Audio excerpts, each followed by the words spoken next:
What's going on, guys? It's Jason here from Mana Dorks, and today we are going to do a limited set review of the white color for the new set coming out in MTG Bloomburrow.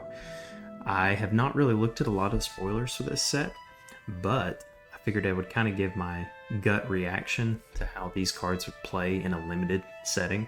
So that means booster draft and sealed. And this is just going to be kind of a raw, off the cuff, approximation of these cards as we go through them.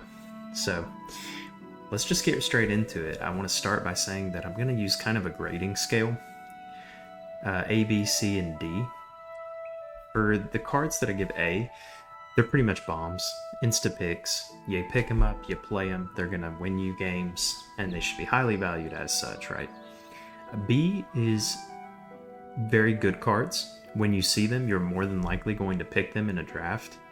If you see them in a sealed, you're happy to see them. They affect the board. They synergize well in any kind of deck that you would play. And overall, you're gonna like seeing Bs, right? C cards. C cards are going to be kind of more filler. You're going to have C cards in your deck. Doesn't mean that they're necessarily bad, but it doesn't mean that they're necessarily impactful either. So these will be things that might just be thrown in to fill out your curve in your limited deck, but you're not going to be upset to see Cs, but you definitely don't want to have a deck that is only full of C-ranked cards. And then last but not least, we have D. And D is something you probably don't want to pick these cards. They're not really useful for a limited format. They might even be more oriented towards a constructed type of format. So D is not really something you want to prioritize. But, without beating around the bush, per se, let's get into it. So first up, we have Beza, Bounding Spring. 2 colorless and 2 white mana. He's a 4/5.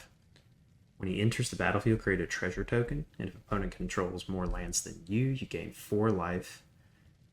If an opponent has more life than you, create 2 1/1 blue fish creature tokens. If an opponent controls more creatures than you, draw a card if an opponent has more cards in hand than you.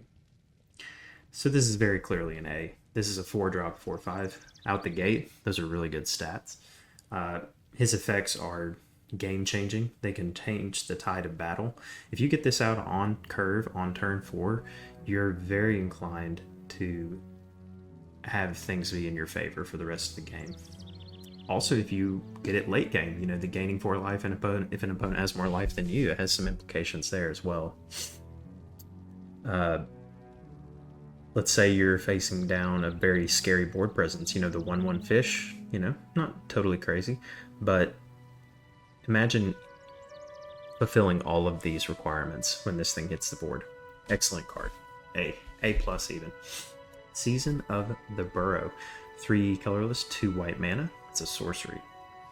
This is the new mode mechanic card. I believe each color palette has one of these. And let's see what this one's about. You can choose up to 5 paws worth of modes. You may choose the same mode more than once. So the 1 paw is create a 1/1 white rabbit. The 2 paw is exile target non-land permanent. Its controller draws a card. And the 3 paw is return target permanent card with mana value 3 or less from your graveyard to the battlefield, and it's indestructible. This is very powerful, right? So it's got removal baked in. While that removal does give your opponent some card advantage, I don't think it's necessarily the worst thing in the world, especially if you really need to get rid of it. And it's not to say you can't exile a couple things, put out a 1/1, and now you maybe even have some board advantage. The ability to get a card back from your graveyard and also exile a non-land permanent, it's just got lots of implications. And maybe say you want to just ramp out 5 1/1 rabbits. If you're a token deck or you have ways to pump these rabbits, you've now got a sizable board presence to work with. So obviously this card's an A as well. We got the Warren War Leader. 2 colorless, 2 white. It's a 4/4 with Offspring 2.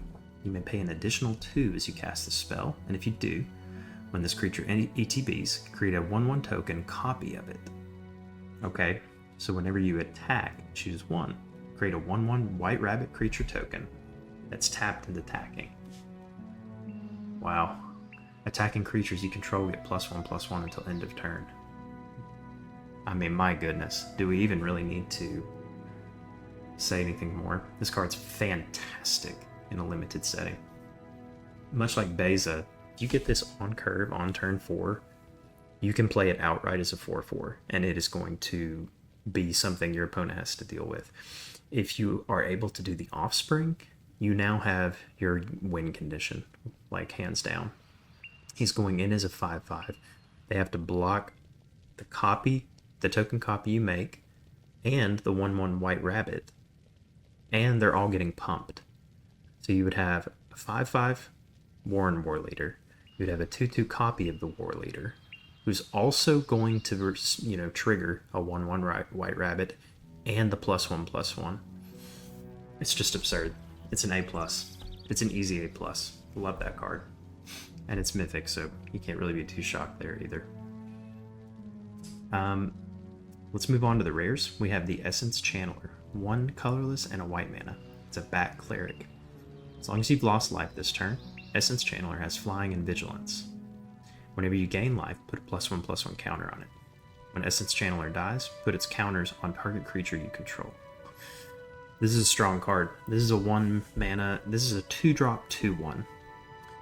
And if you have lost life this turn, it has Flying and Vigilance. So it's pretty cool in that regard. When you gain life, it can get bigger. And it has the added value of, if you happen to lose it, it's going to transfer some of those counters to another creature. So it's got value even in death. I like this card. Bats are an archetype in this set that I think is going to be really strong, especially in a draft format where you're able to maybe get into the vein of bats and really build around, Orzhov black-white bats. It has a lot of life gain and life loss mechanics built into those cards that could really synergize well with the Bat Cleric. I think the Cleric's an easy B. You're not going to be upset to see this card. Let's move on. So we got the Caretaker's Talent. 2 colorless and a white. Whenever 1 or more tokens you control enter, draw a card. This ability triggers only once each turn. You gain the next level as a sorcery to add its ability. So you could, I guess, pay a white and then it becomes a level 2. When it becomes a level 2, create a token that's a copy of target token you control. And at level 3, which is 3 and a white, creature tokens you control get +2/+2. So this is very much like a White Weenies fangirl card. I think that the value you can get from the card draw is not to be underestimated. Getting it to level 2 it has the potential to be impactful, but not necessarily something that is always going to be useful. And at 3 mana to get it on the board, and then 4 to actually make it level 2, it's a bit expensive. The level 3 ability is really good if you're building around tokens. So if you see this card and you pick it up early in a draft per se, maybe you want to start prioritizing some token makers. If token makers aren't open, then it's not necessarily a bad card, but I think it's a little bit more niche. So I'm probably going to go more towards a C+ on the Caretaker's Talent. I think it's a good card. You wouldn't be mad to put it in, but I think it's a little more circumstantial. So we got the Jackdaw Savior next, 2 and a white. It's a Bird Cleric, 3/1 flyer. So out the gate, 3 mana, 3/1 flyer. It's not bad. It's not terrible. Whenever it or another creature I control with flying dies, return another target creature card with lesser mana value from your graveyard to the battlefield. Now that's a pretty cool ability. It's going to die pretty easily, and it can bring back a 2-drop or a 1-drop. So it does come back to the battlefield, so I think that there's some value there. There's enough lower cost cards, creature cards in white, to where I think that you see this card and you're like, okay, if my curve's pretty low, I'm happy to have this in there.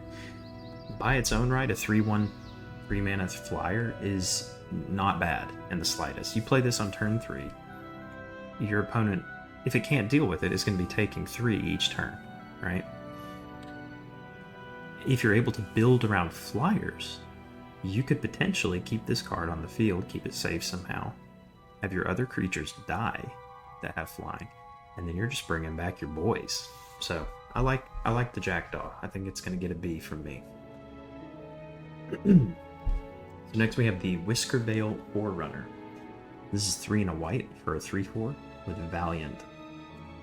Whenever Whiskervale Forerunner becomes target of a spell or ability you control for the first time each turn, look at the top 5 cards of your library. You may reveal a creature card with mana value 3 or less from among them. Like Jackdaw Savior, maybe? You put it onto the battlefield if it's your turn. If you don't put it onto the battlefield, put it into your hand. Put the rest on the bottom of your library in a random order. This is a cool card. I like this card. I think that a 4-mana 3/4 on its own right is not bad. It's got a bigger booty. Can maybe hang in there, do some blocking for you. But the ability itself, if you're able to take advantage of this ability, it's going to provide tons of value. Especially if your curve is low. It's looking like a low curve, high creature white deck in a limited sense could be a really, really cool archetype to build around.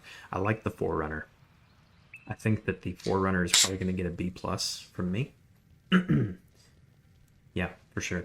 Next we have the Starfall Invocation. I know that invocations are another archetype that's found throughout this set. Each color has one, so let's take a look at the white. The white Starfall is 3 colorless and 2 white. Sorcery, gift a card. You may promise an opponent a gift as you cast a spell. If you do, they draw a card before its other effects.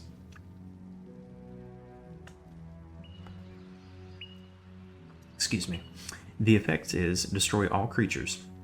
If the gift was promised, return a creature card put into your graveyard this way to the battlefield under your control. Okay, so first of all, this is a board wipe for 5 mana.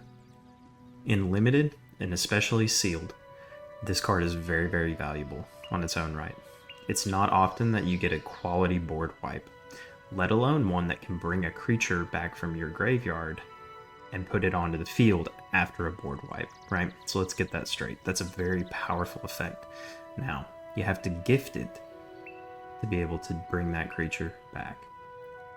I want to point out that the gift allows the opponent to draw a card before this Starfall Invocation resolves.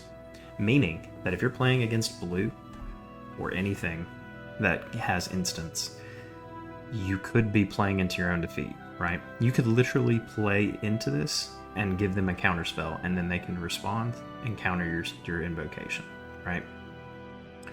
So while it seems super, super good, you got to keep in mind that it could bite you in the butt, right? Anytime you give an opponent a card, it better be danged worth it, right? So, I want to give it an A. I'm not going to. I'm going to give it a B. But it is still a very, very strong card. Dawn's Truce, 1 and a white. For an instant, you can gift a card as well. You and permanents you control gain hexproof until end of turn. If the gift was promised, permanents you control also gain indestructible until end of turn. So this is a really great combat trick, right? Again, as with the invocation, giving a gift could be detrimental to your game plan. But if it's the best option you have, it's the best option you have, right? And you don't have to give the gift on this one to get the full value, in my opinion. Giving something hexproof to protect it from any kind of, targeting mechanic is really strong.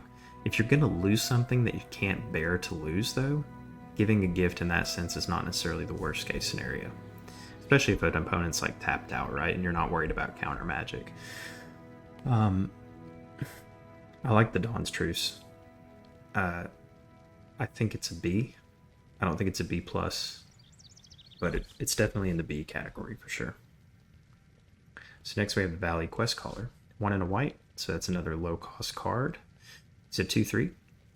Whenever one or more other rabbits, birds, bats, and or mice you controls scry. So whenever they enter the battlefield, you can scry 1. Okay, value. It's really cool. Other rabbits, bats, birds, and mice you control get +1/+1. I think it's awesome. I love this card. I mean, I'm a Boros player at heart, right? So if you see something like this and you're able to build around those creature types in any kind of shape or fashion, being able to scry, especially early game to smooth out your draws, is exceptional. Not to mention the added value of pumping your duders. I really like the Valley Quest Caller. He is just a 2-drop, but he's a 2-drop 2/3, which is really cool. Like, I like that. I'm leaning towards an A-. I am. I think in a limited setting, you see the Quest Caller, and you think, all right, I'm going to try to build around this. Or you get this in a sealed, and you're able to, have enough of those card types to make it worth it. I think you're going to be thrilled to have the Quest Caller. I'm thinking B+, A-. It's really, really good. So next we have the Salvation Swan, 3 and a white for a 3/3 flash flying. Okay, raw value, that's pretty solid. 4 mana, 3/3 flash flyer, that's really cool. That's good value. When ETBs or another bird you control enters, exile up to 1 target creature you control without flying. Return it to the battlefield under its owner's control with a flying counter on it at the beginning of the next end step. Okay, so the way I read that is that their creature will now have flying.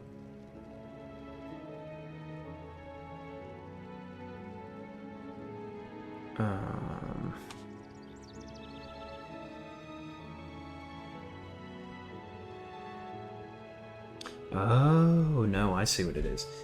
When he ETBs, exile up to 1 target creature you control without flying. Then return it to your control if you own it with flying. Okay, so this makes flyers. This is really cool. I like this card.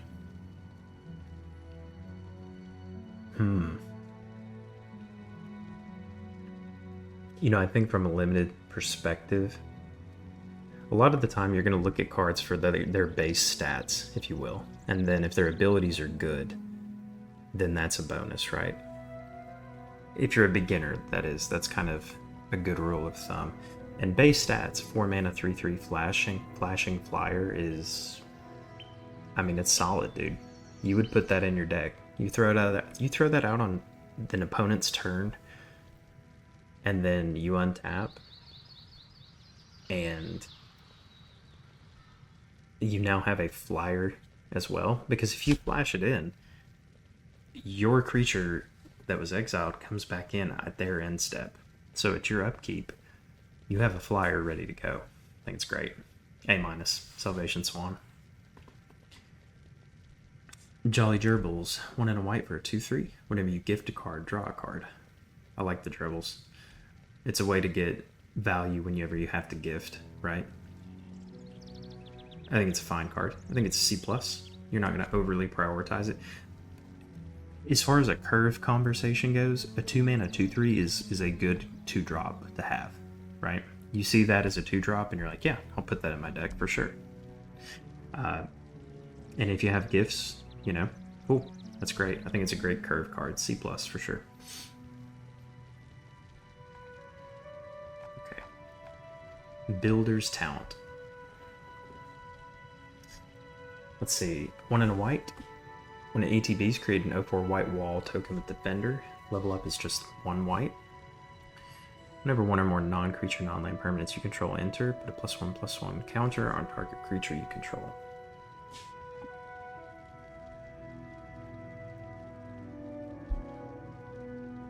Okay. 4 and a white to level 3. When it becomes level 3, return target non-creature, non-land permanent card from your graveyard to the battlefield.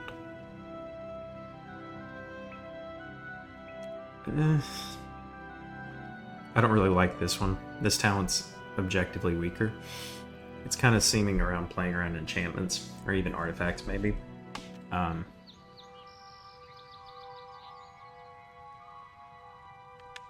I guess if you're building around that, it could be powerful, but I don't see a ton of value picking this one early or even utilizing it. If you're doing a sealed and you plan on using a fair amount of enchantments or things that would benefit from the level 2 ability, I would consider it.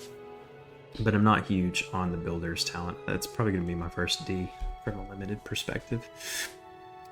Alright, Seasoned Worn Guard. 1 white mana for a 1/2. When it attacks, while you control a token, it gets +2/+0. So it becomes a 3/2. Yeah, okay. I like the Worn Guard. It's a C. It's a C. I mean, it's a 1-drop 1/2, which is pretty good stats. Basic. If you have any amount of tokens, it's going to get more value too. Yeah, I'm giving a C- to the Worn Guard. It's nothing crazy impactful, but it's not bad. Harbor Strike Host, 2 and a white for a 3/3. Whenever Harbor Strike Host or another rabbit you control enters, target creature you control get +1/+0 until end of turn. Then draw a card if this is the second time this ability has resolved this turn.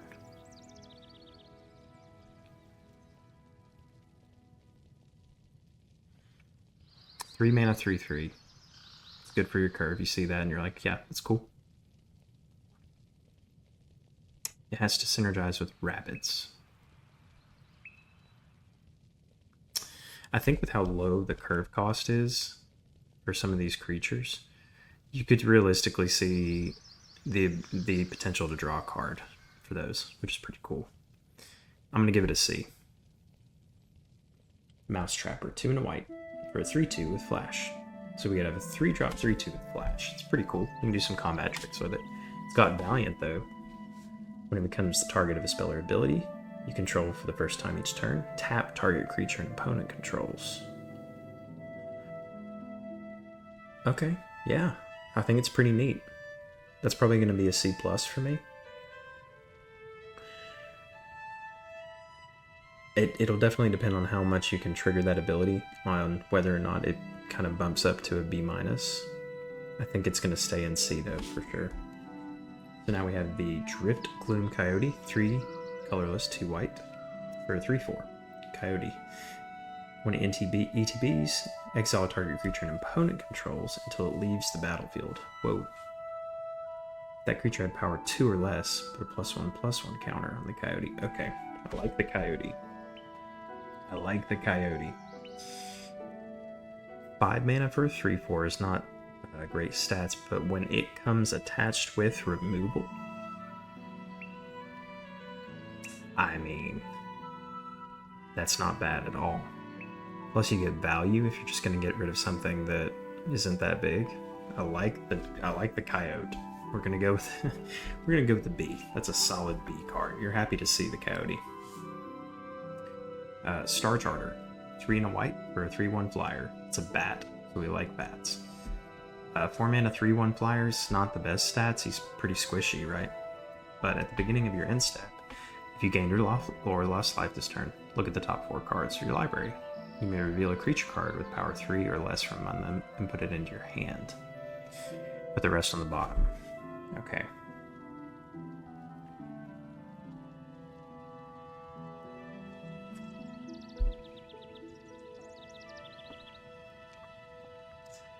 It's another one of those where if you build around the life gain and life lost, then I think you can potentially have your day with the Star Charter. It's going to be heavily niche though on what else you pull or pick in the draft. It's going to be a C+ for me. I like the Charter, but it's not anything crazy. 2 and a white, gift a card. Return up to 2 target creature cards, each with mana value 2 or less, from your graveyard to the battlefield. If the gift was promised, instead return up to 3. Yeah, it's cool. Especially if you're building around little white weenies, you know, your 1s and 2 drops. I think that this could be a way to really pick back up momentum. It's a C. It's not bad. It's not unplayable or anything, but it's just a C. Feather Flight, 1 and a white for an enchantment aura with flash. So when it enters, you can draw a card. I like that. The enchanting creature now has +1/+0 and has flying. listen, y'all, as far as card tricks go, I think this is a very cool one, and it's good. It's an instant for 2 mana that draws you a card, gives your dude +1, and gives it flying. I mean, that's value, right? It's getting a B. It's just going to get a B. You understand? Okay. Now we got the Stoat. We have a 1. I like the Stoat, man. Alright, a colorless and a white for a Weasel Soldier. 2/2 first strike lifelinker. It's fantastic. It's the exact kind of card you want to see in a White Weenies deck. It synergizes so well with the rest of those enchantments and other, you know, creature archetype card types. And it's got the lifelink, it's got the first strike. I think it's great. It's a B. Stoat's a B. Alright.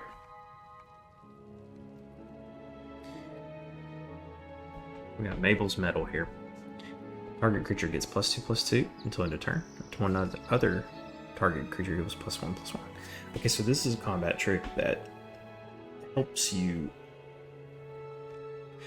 If you're getting blocked, this can really change the tide, because if they chump you knowing that they're going to kill both your creatures, or even one, this could potentially save both, right? Or you could just get in, you know, the last bit of damage you might need to finish a game.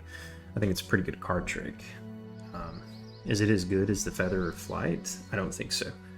But it's still a really good card trick. It's a C+, maybe B-. We got the Swordmaster. 1 white for a 1/2. The Offspring 2. It's got Valiant. That pumps your mice. Yeah, I think it's a nice little 1/2 for 1. You're not crazy excited to see it, but like I said, if you're able to build around this token archetype, I think that you like the Swordmaster for sure. So it's going to get a C- for me. Alright, now we have the Parting Gust. 2 white mana. Gift a tapped fish. You may promise an opponent a gift. If you do, they create a tapped 1/1 blue fish creature token before its other effects.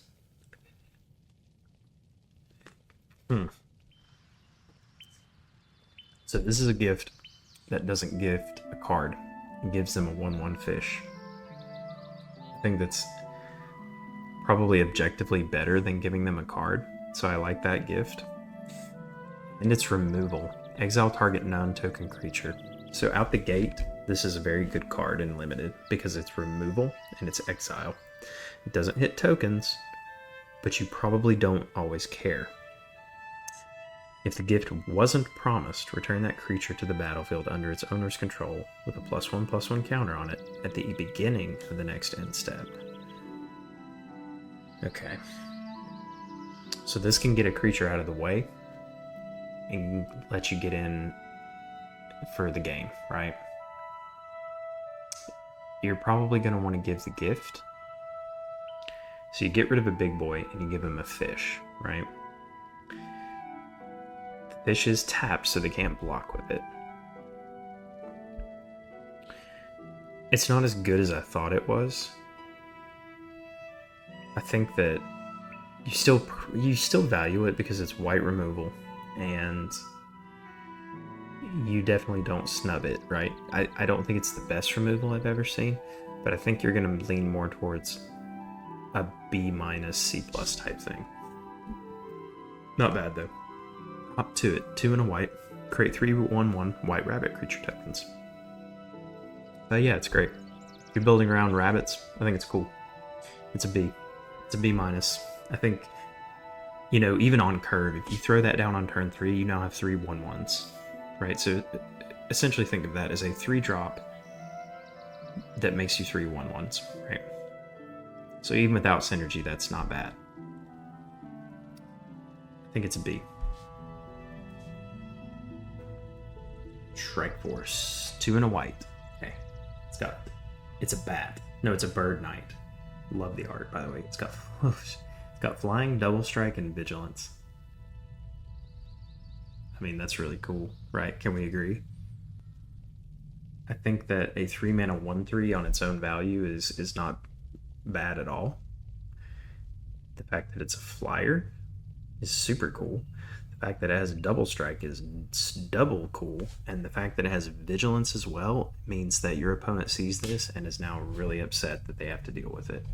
If you can make this thing big, it is a problem that they will not be able to ignore. I'm gonna have to go with a B plus on the strike force. All right, so now we have Repel Calamity, 1 and a white, instant, destroy target creature with power or toughness 4 or greater. It's great. This will save you games. I think it's a B. It's an easy B. It's good removal. If you're facing the mirror on like a White Weenies low curve deck, it's not as valuable. But notice it says power or toughness. So if they pump and they get to that point where it's bigger at any point than 4, or if it is 4, get it out of there. It's good. It's a B. Crumb and get it. Nice pun. It's 1 white. Gift of food. We know what food does. That's value for the life gain aspect in a sense. Target creature you control gets +2/+2 until end of turn. If the gift was promised, that creature also gains indestructible until end of turn. So it's a really cheap card trick. It's a really cheap combat trick. If you promise the gift, you're giving them 3 life, essentially, right? But it's an artifact food that has 2 mana, so it can't just tap, right? I think it's good. Card tricks generally are alright. You don't want to have too many of them. I think it's good, though. The gift aspect is pretty nice. Making something indestructible and pumping it can really, tempo you in a good way. And if they gain a little bit of life from it, so be it. They still, next turn, will have to spend the mana to use said food, right? So that kind of taps them down in a sense from putting out something that's a threat to you again. I think it's probably a B-. Now we have the Intrepid Rabbit. 2 and a white for a 3/2. Offspring 1. So if you pay 4 total, you can have a copy of it. It's a 1/1. When this creature enters, target creature you control gets +1/+1 until end of turn. Okay. I think if you need a good 3-drop, then it's not bad. I think it's a C. It's an easy C. Sonar Strike, 1 and a white. It's an instant, deals 4 damage to target attacking, blocking, or tapped creature. You gain 3 life if you control a bat. Dude, if you're in a bat deck, this card is like liquid gold. You see this and you're like pumped. You're like, okay, yeah, I'm all about that. And it's a common, so you could probably have a couple of these potentially.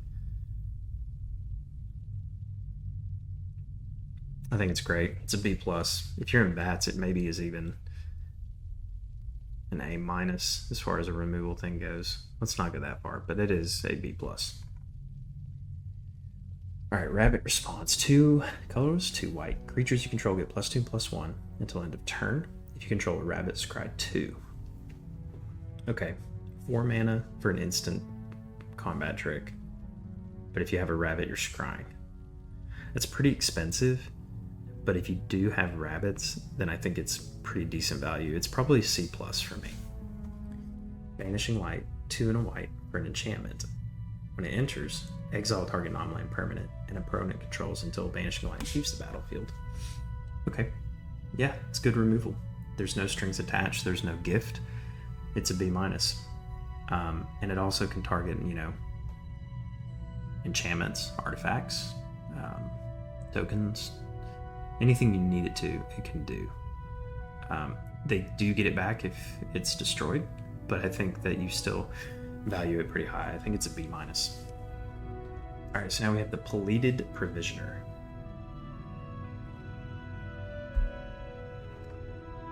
Four and a white for a flying. 3/4. Bird Scout.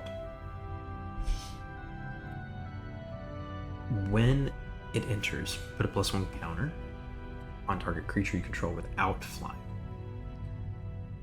Okay, so a 5 mana 3/4 flyer. We do like those, you know. We're not going to say no to those. We don't want a lot of those. It's not incredibly impactful, but it is going to be able to pump something when it comes in too. So I think it's more of a C+.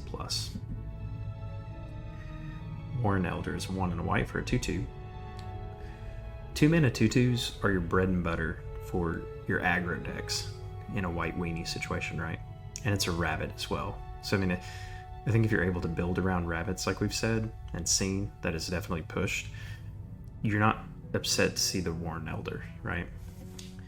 You also can pay 3 and a white to give creatures you control +1/+1 until end of turn. So if you've got a ton of tokens, or you've got a bunch of, you know, rabbit synergies going on, you know, you're ready to swing for game, that can get you there. I mean, it's every creature you control. 4 mana. I think it could get there. It's a C. It's a very C card. Alright, so now we got the Nettle Guard. 1 and a white for 3/1. They're okay. 2 mana 3/1s are... You don't want too many of them. They're good for blocking, for sure. Let's see what this guy does, though. So when he ETBs, or no, when he becomes the target of spell or ability I control for the first time each turn, he becomes a 3/3, essentially. And he also has the added pay 1 sack Nettle Guard, destroy target artifact or enchantment. This is a great sideboard card. You can even main board this if you have other white cards that can help bring creatures back. Remember the one we had that could bring back 2-drops? This is a great candidate too, especially if you're playing against an opponent that's really pushing, you know, artifacts or enchantments. I like the Nettle Guard. I think he's a C+, maybe a B-. Nah, he's a C+, I'm sorry. Alright. Almost done with white, guys. We got the Waxwayne Witness for 3 and a white, 2/4, Flying Vigilance Bat. Flying Vigilance 2/4 for 4 mana? I mean, I'm a fan of that. I see that in a draft, I'm like, yeah, I like him. If he's my 4-drop on turn 4, I ain't mad about it. I'm not mad. He's got Flying and Vigilance. Same thing with other bats. Whenever you gain life or lose life during your turn, he becomes a 3/4. So yeah, he's pretty cool. I think he's a solid C. If you want to look at a C, there's your card. That's a C. Now we have the players. Thistledun players. 2 and a white for 3/3. So 3 mana 3/3s are always cool. When he attacks, untap target non-land permanent. So that's cool. It can kind of, you know, give you some blocks if you need to. I mean, I like the players. He's not bad, but he's not game changing. He's a C as well. Now we have the Life Creed Duo, 1 and a white for a 1/2 flyer. He's a bat bird, so it synergizes well with bats and birds. Whenever another creature you control enters, you gain a life. Okay, here it is, y'all. Here's your life gain initiator for the bats deck on the white side of things. 2 mana 1/2 flyer, very decent value. And it's got synergy with other archetypes in the set in the color palette. It's an easy B, not B. It's C+, B-. Bravekin Duo, 1 mana for a 1/1. 1 at tap, target creature gets +1/+1 until end of turn. I'm not excited by that. It is a rabbit. If you're trying to, you know, swamp with a low curve deck, a 1 mana 1/1 with some added value, yeah, it's okay. It's like a C-. I'm not thrilled about it, but if you want to have a couple in there for the very specific deck type you're building around, whether it's rabbits or, you know, aggro bodies, yeah, it's cool. And so now we have the final one of white, Carrot Cake. 1 and a white for an artifact food. When it enters, and when you sacrifice it, create a 1/1 white rabbit creature token and scry. I mean, that's cool value. If you have nothing to play on turn 2, but it, you know, with white, it looks like you probably do, with all the good 2-drops, and even good like 1-drops and 2-drops. you know, are you really wanting to spend your time making a carrot cake? I mean, maybe. You can sack it later and gain 3 life for 2 mana. It's a C minus. I think it's fine. I don't want you guys to prioritize it though. That's going to be it for the white colors in Bloomburrow for limited. Really strong cards in white. I like the way white looks. I think that after we do a couple of more colors, we can see how they synergize with, say, black in the bat archetype, or even with other more lower curve colors. But I mean, right now, white's looking really strong. I'm gonna give my overall white grade as like a B. It's a definite B, maybe even B plus, because I really like some of the removal. I like some of the synergies it has even within its own colors. The bombs are busted. Yeah, I like white. So that's going to be it for this episode, guys. Make sure you tune in next time, and we're going to do another color for the Bloomburrow set. And until then, I'll see y'all later. Peace.